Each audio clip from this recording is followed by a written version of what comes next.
وهذه هي مفخرة الأرض تويوتا لاند كروزر 2025. فئة ال4 محرك البنزين سعره ب 330 ألف ريال، وأكيد عليها إضافات وتحديثات جديدة.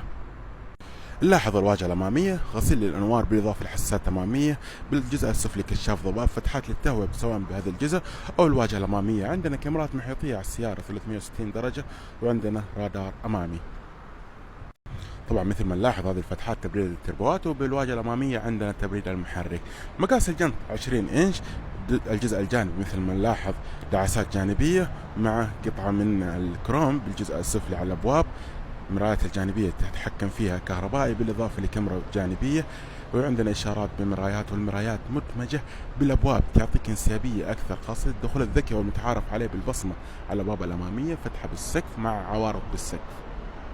عندنا بالخلف مثل ما نلاحظ الحك الخلفي، حساسات خلفية وكاميرا خلفية، بالإضافة للشنطة الخلفية كهربائية، وعندنا زعنف موجودة بالسقف الزعنفة. نلاحظ هنا الشنطة الخلفية بالإضافة للموتور الخلفي، هنا التحكم بالإنارة، وعندنا هنا حاملة الأكواب مع منافذ الشحن. هذه مساحة التخزين بالأسفل بهذا الجزء. محرك السيارة V6 6 اسطوانات توين تيربو الأحصنة 409 حصان، والعزم 650 نيوتن، متصل بناقل حركة اوتوماتيك من 10 سرعات. استهلاك البنزين ماخذ تقييم سيء، بنزين 95 مثل ما نلاحظ هنا 10 كيلو فاصلة واحد لكل لتر بنزين، مع تقييم سيء بنزين 95. دفع رباعي طبعا، دفع خفيف وثقيل.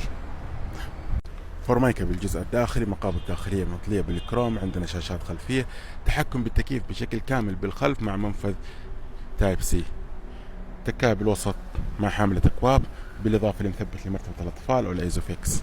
كرسي سائق والراكب كله بحركة كهربائية، حاملة للأكواب بالإضافة لبريك إلكتروني أوتو هولد، درايف مود وضعية القيادة، شاشة تدعم جميع الخصائص والأنظمة، عندنا مثبت للسرعة ورادار، بالإضافة فورمايكا على الدركسون أو تخشيب الدركسون. عندنا نوافذ كلها كهربائية مع المرايات الجانبية، فتح الشنطة الخلفية والتراكشن، نظام الزحف MTS، بالإضافة لوضعيات القيادة إيكو نورمال سبورت، والدبل الخفيف والثقيل.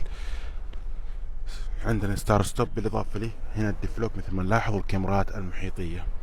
هنا ثلاجة وتفتح معنا من جميع الاتجاهات.